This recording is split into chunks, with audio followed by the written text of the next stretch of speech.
So it's the 20th anniversary to one of my favorite albums, like ever. Definitely my top 10. It's Kiley Dean's Simple Girl. It's a fucking shame that this album never came out officially.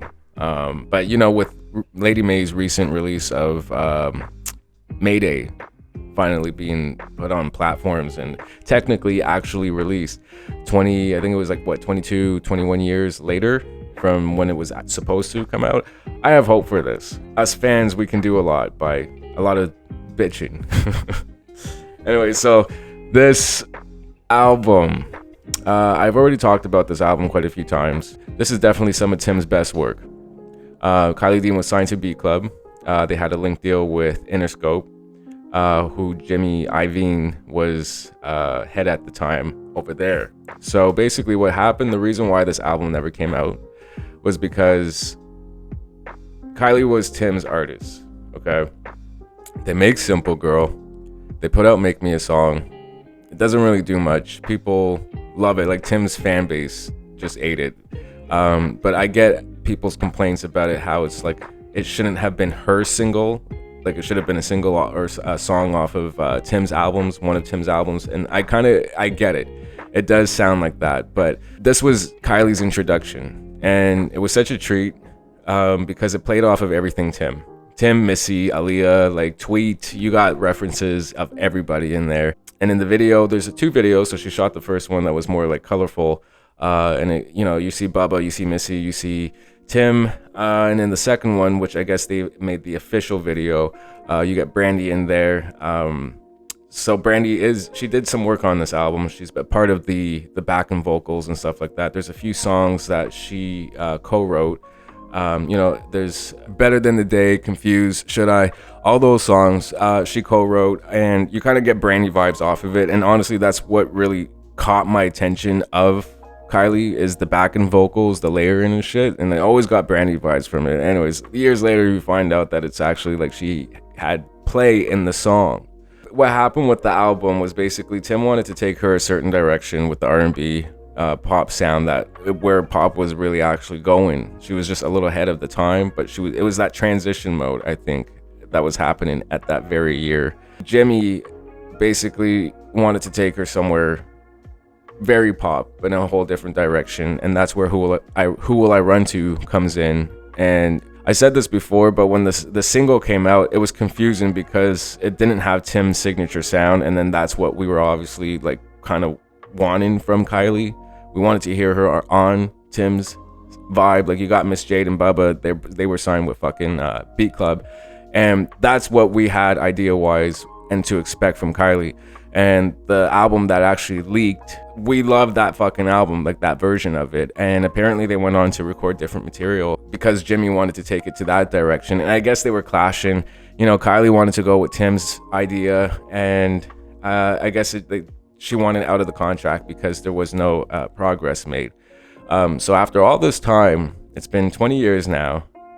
I hope I don't sound congested. My allergies are fucking horrible this time of year.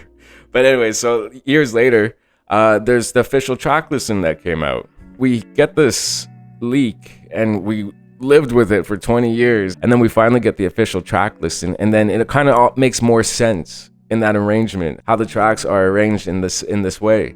There's a few songs missing, and it's like I can't kind of accept this version of the album because I'm so used to what we had for the past 20 years that I can't let go of those other songs. Like there's War Songs not on there. No, and like really good moments of the album, and Should I, and like I can't accept that album without those songs. Anyway, she recently took to Instagram and talked about why things didn't work out for her, and basically she was blacklisted. She didn't want to talk about this for like all this time. She didn't want to be seen as a victim. And you know, we spend years, a lot of us fans, we spend years thinking like, why the fuck isn't anything happening with her? You know, she's got a story to tell.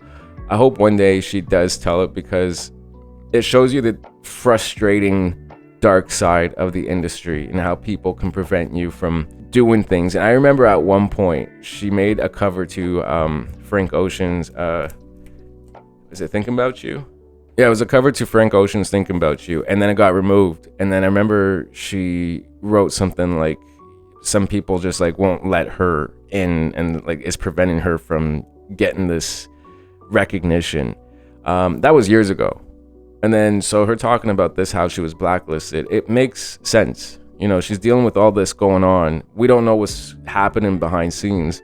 She's getting deals and they're getting pulled, and you know, shit just isn't working for her because there's reasons. Throughout the years, Kiley and I've become friends, and it's such a gift from the universe for me, because it's like I've grown on her music most of my life, and then here we are connected in a different way. And she's such a fucking, you know, they say that saying, don't meet your heroes, because in the end, you know, you'll get disappointed. They can be a certain way and blah blah blah. I'm so happy and proud to be a fan of her, and then also to know her as a person. Like, everything you hear her in her music is such a reflection of her as a person.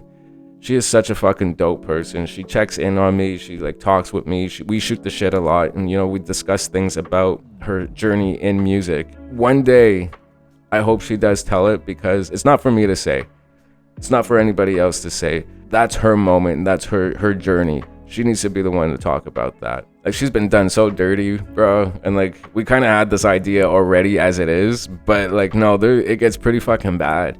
And we never think of that as fans of these people that go through it.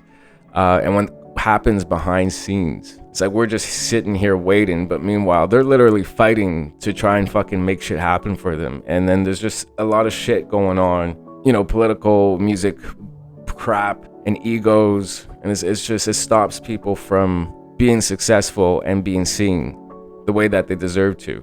We don't think of like the damage that does to them and how they have to live with the disappointment. And then, you know, maybe this album at some point becomes bittersweet in a sense, where it's like, I so love this album, I so appreciate it, I'm so happy I made it, but it's also a reminder of what didn't happen and what went wrong and all the shit that kind of tumbled afterwards. And then you got the fans that just keep asking questions and just reminding you like, hey, you know, you deserve better. And it's like, we mean well, but then that can kind of maybe, you know, hit people differently whenever it's like, when you hear it so much. But I hope, you know, she's such a solid person, man, and I hope that one day God, the universe, just blesses her with something that she so deserves. And even if we can just get that album somehow on streaming platforms, that would be great. But, you know, just based off of discussions I've had with her about this and her time in the music industry, it's like people just won't let her in at all. Like, you know, you tell her we can do this, and she probably experienced it differently, to the point that it's like, I love you guys, but no, it's not going to happen because of the things that went on, the shit that she knows. It's so heartbreaking, man. It's so heartbreaking to hear these things happen to these artists that have these fucking amazing, so well done albums. And you know, The Clutch, Candace Nilsson and such, was a part of this album. This was before their sound became trendy and, you know, worked with everybody from Mary to like Brandy, Sierra, Cassie. So there was a sound that was on this album before it became a thing. So in a lot of ways, Kiley Dean, Simple Girl, was way ahead of its time, and it could have, who knows what it could have done. But all I know is what it's done for me and my journey so far in life, and it's been such a good friend to me. And then to know her as well, it's just, she matches so much of what we hear in her music, yo. And I'm just so proud to be a fan, and I'm so proud to know her as a person, and to know her on that level where we can shoot the shit. And like, Kiley's cool as fuck. Here's to 20 years of Simple Girl. And I'm so happy I came across this album, man, because this album really changed my life in a lot of ways. It inspired me, it influenced me, it pushed me, and it helped me see things in perspective wise of what I want and don't want, and how to be, and what mindset to have. Trains your mind, whatever inspires you and whatever influences you, because you want to be like it, but be your own self of it. Thank you guys for listening and for checking in. You know, like, comment, subscribe. Tell me your memories, your experience with this album. Until next time.